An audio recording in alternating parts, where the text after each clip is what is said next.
Seabridge here. So just I've been asked quite a few times actually by people that joint venture with us. When we actually buy a company, what do we do with it? How do we grow it? So this is a short video talking you through how we grow companies that we buy. So basically going to dive into what we do when we own a company, what are the quick wins, what are the sort of first focus areas to grow the top line, how we take care of the bottom line, and what financial re-engineering can we do that can potentially generate some additional cash that could be reinvested back into the business, and then what more longer term strategic decisions do we take. That just a quick introduction from me. I'm Paul Seabridge. I'm the founder of Opulentia Capital. Over the last 14 years, we've transacted on over 100 mergers and acquisitions. I have my own podcast and I'm a best-selling author on Amazon, and Opulentia Capital, as I said, has concluded over 100 transactions covering 32 different industries in 11 countries. That's almost $250 million of transaction value. So firstly, top line. So how do we grow sales? How do we get more revenue in at the top end? So really simple way to do this. We call it the 5 C's. So crowd, conversion, cost, continuity. Those 4 multiplied together gives us cash. So if we look at this table here, let's say the business that we've acquired has a crowd of 10,000 people. This is 10,000 people. This is your audience, the people that potentially will want to buy your product or service. So they're not actual customers, they're potential customers. So in this example, there's 10,000 of those people in our audience. The conversion is how many of those do we then convert into actual sales. So in this example, we said 1%, so 100 sales. The cost is the average amount that a customer will pay you for your product or service. So in this example, that's $5,000. Continuity is how many times do they come back in the year to purchase from you. In this case, we're saying it's just a one-time purchase, and all of those things linked together gives us a cash amount of $500,000. So that's 100 customers times $5,000 times continuity of 1 equals $500,000.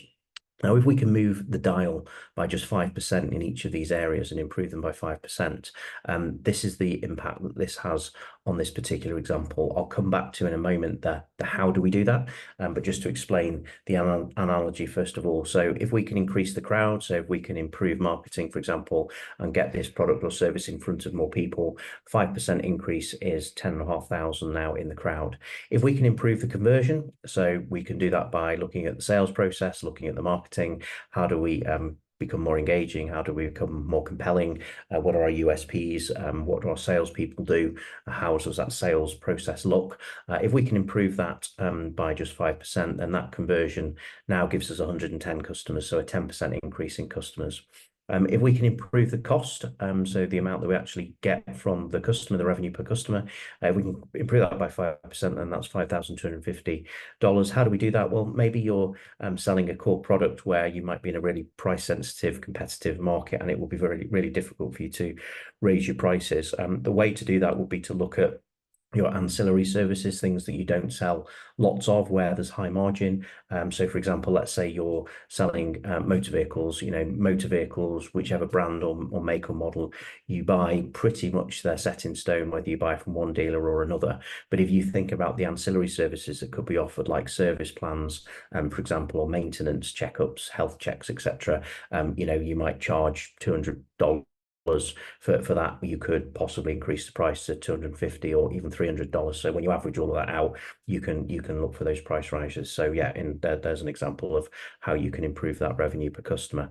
If you can get the customers coming back to spend money with you more often, so you could do this by making sure you're engaged with your customers, you talk to them regularly, you communicate with them regularly. Maybe you do a call out, maybe you send a newsletter out, maybe you're providing relevant thought leadership content that's relevant to them and your product or service, so you can improve your continuity. In that example, by moving the dial just 5% in all of those areas gives us a cash amount of just over 606,000. So an uplift of over 20%. So by increasing those things by 5%, we're getting an uplift of 20%, and it's not really costing you any more money to do those things. So really the way that we sort of figure out what's working, what's not, and how we improve a business is really very similar to market research.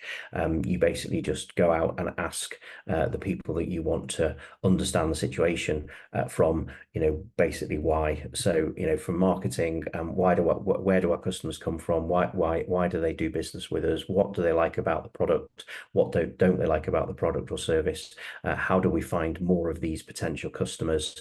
Are there different different media channels, for example, that could connect with the crowd? Could you increase the geographical coverage of your business to get a larger crowd? Would you be able to do business with those people if you did cover a larger area?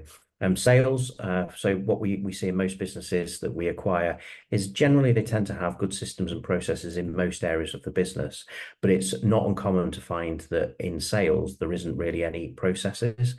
So what we've seen in an example to give you in a business where I bought it and we went in on the day that we bought it, it coincided with a new person joining the team. So we're sort of sat there, the managers introducing this new team member, and their induction was basically, so you're here to sell, so off you go out and sell. Here's a telephone, here's a list of people to call. There was no who are you going to call, why are you going to call them, what are you going to say, what objections are you going to get, if they don't buy from you on the call, how do you follow up that system? So what we want to make sure is that there is a robust sales process in place that can ultimately convert more of that audience into paying customers. So you can go and spend time with the salespeople, listen to what they say, ask them questions. What are you saying? Why are you saying that? Why are you saying at this particular point in time? What's your follow-up system, etc. And then from a purchasing point of view, you know, particularly if you're an online business, if you're selling online, then you really want to be as simple as Amazon. You know, literally you can go onto Amazon and buy a product within a couple of clicks. You want to make sure that, you know, your marketing and your sales processes are just like Amazon, that it's really simple. You remove the bottlenecks. You find out what those bottlenecks are by talking to the people that are working in those departments and also talking to your customers. Bottom line, basically within the first 30 days, we'll be looking at the profit and loss account. We'll go through literally line by line. What are all of our costs?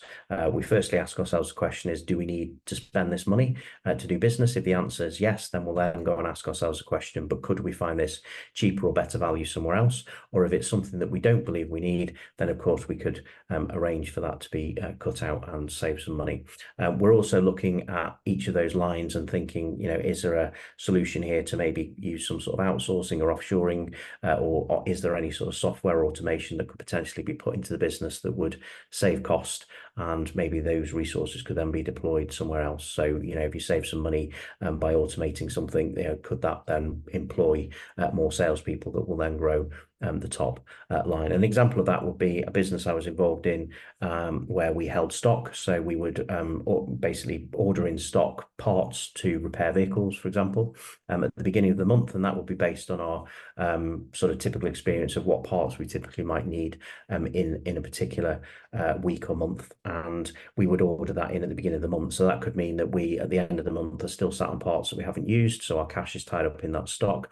And we brought in iPads and automated systems that basically meant that we used AI to understand what parts we might need and when, and generally they would either ordered in real time, or we'd be sat on the stock for no more than 24 hours from when that part was needed. So almost released a month's worth of cash flow from that we would normally spend on stock. So yeah, we're looking at all of those sorts of things about how we can make the business more productive, more efficient. Financial re-engineering. So this isn't necessarily improving the profitability of the business. This is just trying to generate better cash flow from the business that we've acquired. So the first thing that we would look at is how do we get paid quicker? You know, the people that owe us money, if we had a proactive credit control process, would that mean that we get paid quicker? And obviously if we can bring our money in sooner, then that's giving us more cash to play with. On the polar opposite to that, we could look at creditors. So who are our suppliers? Are we paying them to terms? Are we paying them early? Could we renegotiate those terms? Could we find alternative suppliers that could offer us more attractive terms? Stock, you know, not uncommon for businesses to be sat on a load of obsolete stock. So how do we get rid of that? How do we liquidate that, turn that into cash? And then from an assets point of view, is the business owning any assets that actually we don't use and could just be sold off? For example, I bought a business with a fleet of work vehicles, so vans, and we found that there were 3 of them that had been sat in the car park for 3 months. So we might as well just sell those. Is there any intellectual property the business has developed or could develop that could be capitalized, that could then be licensed out for some sort of passive income? So they're not a full exhaustive list of financial engineering, but just sort of gives you a rough idea of some of the things that we're doing. So if all of that implemented invested then generates cash flow. You can then use that cash flow to reinvest into the business should you choose to do so. So for example, let's say we do some work on our marketing and see that actually there are some things that we could do here to improve marketing. So actually, if we spent more money on particular advertising or media, that will bring us more custom in, obviously releasing the cash to then pay for that marketing. This is one way to do that. They're looking more at the sort of strategic decisions that we're looking at. I'm a strong believer that in any business, people is the most, people of your workforce are the most important people. So one of the things that we will do very early on, again, we go back to that questioning, that market research, we go and ask all of our people to do a survey, and we're asking them things like, what do they like about working here? What don't they like? What things would they change? Where do they see the business heading? What are the opportunities that they see? Are there any bottlenecks in the work that they do? That actually could be simplified. And it's amazing what employees will tell you, and you need to act on those things to ultimately identify what the weaknesses of the business are so that you can improve them or fix any problems or bottlenecks as the feedback might suggest. And equally, if the research sort of tells you that there's big opportunities in these areas, then they're to be investigated to look at whether there could be opportunities for the business to perform better. We want to make sure that we've got data. So within all of the businesses that we operate, we pretty much always have people on cloud accounting platforms. So it means that it doesn't matter where in the world I am, me and my team can log in and look at data. So it's not just about relying on the accountants at the end of the year to produce a set of accounts and fill in the tax returns. This is to look at trends. So we'll be looking at margins, and we'll be looking at comparing periods. So this year to last year, we'll be looking at our margins improving. Are they declining? Are costs going up? Are costs coming down? Are we against budget? Are we over budget? Are we under budget? And we can use all of that metric then to make better informed decisions about the business.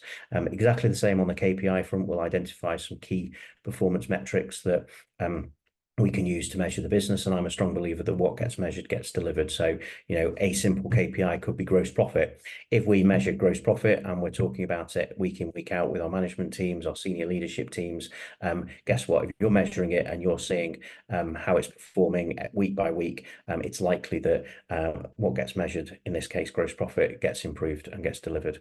We have what we call a CEO dashboard, which is a very simple spreadsheet, which includes some key data like cash, who owes us money, who do we owe money to, some of those key KPIs like gross profit margin, net profit margin, etc.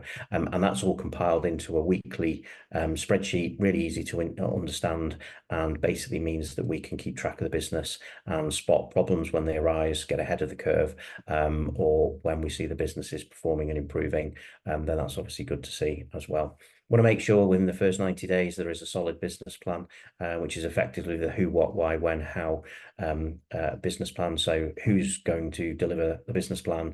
What is the business plan? Why is it the business plan? When is the business plan to be delivered? What are the key milestones? How is it going to be delivered? And how are we going to track the plan is being, basically delivered? So fairly lengthy document, which should be reviewed probably, quarterly with the senior leadership team or the board of directors, and amended as we go on the journey. And then finally, the M&A strategy. So everything I've spoken about up to this point is about how you grow a business organically. That can be quite tough. Even in the best businesses, let's say you grow by 20% a year, it would take you 5 years to double your size, which is obviously a great achievement, but you could also go and buy a competitor of the same size or even bigger than you, and within a day of acquiring that, you've doubled your size. So M&A is very important to us. We'll be looking at what tactical and strategic acquisitions could be bolted into this business to make it bigger, better. So that could be controlling more of the supply chain to improve the margins. It could be acquiring competitors to buy market share. It could be buying similar businesses that maybe trade into slightly different markets, so there could potentially then be cross-selling opportunities. So I hope you found this video useful. If you're interested to know more, please do join our community on Skool if you're not already there. This is a like-minded community of deal makers around the world where we talk ideas, share expertise, create joint venture opportunities. I regularly put content out on LinkedIn and on YouTube, so you can look me up on there and you can consume my content and subscribe, and you'll be notified when there's new content delivered. And we can also talk about joint venture opportunities. If you're interested to buy companies and develop them like the way that I have discussed in this video, go and head over to buybuildsell.net and have a look at more about how we joint venture with people.